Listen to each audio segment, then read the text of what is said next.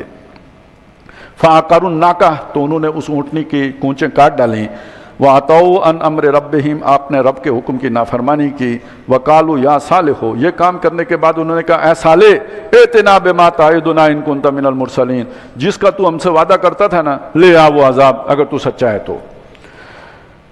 اب آپ سوچتے ہوں گے کہ بھئی یہ بات وہ کیوں کہتے تھے اتنی تعدی کے ساتھ، تعلی کے ساتھ؟ تو وجہ یہ ہوتی ہے نا کہ جب اس سے بڑے بڑے کرتوتیں کی، اہل ایمان کو ستایا، کسی کو شہید کیا، اللہ کا عذاب نہیں آیا، وہ بے فکر ہو جاتے ہیں، وہ سمجھتے نہیں آتا۔ جیسے آج ہو رہا ہے، آپ نے ایک جرم کیا، دوسرا جرم کیا، 10 سے جرم کیے، دنیا چل رہی ہے، کچھ بھی نہیں ہوا، آدمی سمجھتا ہے کہ کچھ نہیں ہوتا۔ پھر اچانک وہ حالات بدلتے ہیں، اللہ کے اصول بدلتے ہیں، جیسے دن اور رات بدلتے ہیں، اسی طرح یہ قوموں کے عروج و زوال کے لیے بھی تلک الایام نداولها بین الناس، وہ بھی ان میں تبدیلی آتی ہے، پھر پکڑ گرفت شروع ہو جاتی ہے۔ تو وہ دنیا ٹرن لے رہی ہے، وہ 400 سال کی دنیا جس میں بدماشوں نے اپنی بدماشی کے خوب جو ہے نا وہ کھیل لیے، اب وہ ختم ہو رہی ہے۔ اب اللہ تعالیٰ کی طرف سے دخل اندازی براہ راست وہ شروع ہو چکی ہے۔ تو یہ اس لیے کہتے تھے، بے فکر تھے کہ عذاب نہیں آتا، لہذا کرو جو تم کر سکتے ہو ہمارے خلاف۔ فَأَخَذَتْهُمُ الرَّجْفَةُ، تو ان کو ایک کپی نے آ لیا، یعنی زلزلہ آیا۔ فَأَصْبَحُوا فِي دَارِهِمْ جَاثِمِينَ، تو اپنے گھروں میں اوندے پڑے، یا اس کا صحیح تر معنی یہ ہے کہ گھٹنوں کے بل پڑے رہ گئے، یعنی خوف کی ایک کیفیت کہ جس میں وہ گھٹنوں کے بل گرے اور اسی میں مرے۔ فَتَوَلَّى عَنْهُمْ، تو حضرت صالح علیہ السلام ان سے واپس پھرے، قوم ختم، اب اس جگہ پہ رہنا نہیں ہے، ہجرت کے لیے وہاں سے نکلے۔ وَقَالَ يَا قَوْمِ، اور انہوں نے کہا، یا ہو سکتا ہے مردوں سے خطاب کیا ہو یا دل میں کہا، لَقَدْ أَبْلَغْتُكُمْ رِسَالَةَ رَبِّي، میں نے تمہیں پہنچائے اپنے رب کے پیغامات، اس کے احکامات۔ وَنَصَحْتُ لَكُمْ، میں نے تمہاری بہت خیر خواہی چاہی، وَلَٰكِن لَا تُحِبُّونَ النَّاصِحِينَ، لیکن تم خیر خواہوں کو پسند ہی نہیں کرتے، تم دوستی بچھوں کے ساتھ لگاتے ہو، خیر خواہ تمہیں پسند ہی نہیں۔ وَلُوطًا إِذْ قَالَ لِقَوْمِهِ، اور حضرت لوط علیہ السلام جب انہوں نے یہ کہا، اب بیچ میں ابراہیم علیہ السلام گزر گئے، ان کا ذکر نہیں ہے۔ صالح علیہ السلام کے بعد حضرت ابراہیم علیہ السلام ہیں، حضرت لوط ابراہیم علیہ السلام کے بھتیجے ہیں، تو ان کو رسول بنا کے ایک تیسری قوم کی طرف بھیجا گیا تھا جو ان کی اپنی قوم نہیں تھی۔ یہ لوگ ہیں کہ جو بحیرہ مردار کے کنارے، سدوم اور عمورہ 2 بستیاں تھیں، ان کے باسی تھے، اور یہ اس وقت یعنی 15ویں صدی آج کے دور کے، یعنی وہ کم از کم جنسی طور پر اتنا بگاڑ ان میں پیدا ہو چکا تھا، ہم جنس پرستی مرد مردوں کے ساتھ. ہاں ویسے آج جو ہے نا اس میں وہ لیسبین کا معاملہ بھی ہے، اس زمانے میں یہ نہیں تھا، مرد ہی آپس میں ایک دوسرے کے ساتھ گندا کام کرتے تھے. تو اس قوم کی طرف حضرت لوط علیہ السلام کو بھیجا گیا. ایک فرق ہے، یہ جن 3 قوموں کا ہم نے ذکر پڑھ لیا، یعنی قوم نوح، قوم عاد، قوم سمود، ان میں شرک تھا. یہ جس قوم کا اب ذکر آیا ہے اس میں سماجی برے شرک بھی ہے، ساتھ وہ ایک سوشل ایول یعنی ہم جنس پرستی کی بیماری بھی ان کے اندر ہے. تو لوط کو بھیجا وَلُوطًا، اور اسی طرح لوط اذ قال لقومہ، جب انہوں نے اپنی قوم سے کہا اتاتون الفاحشہ، کیا تم اس بے حیائی کا ارتکاب کرتے ہو ما سبقکم بہا من احد من العالمین، کہ تم سے پہلے جہان میں کبھی کسی نے یہ والی حرکت نہیں کی جو تم نے شروع کر دی ہے.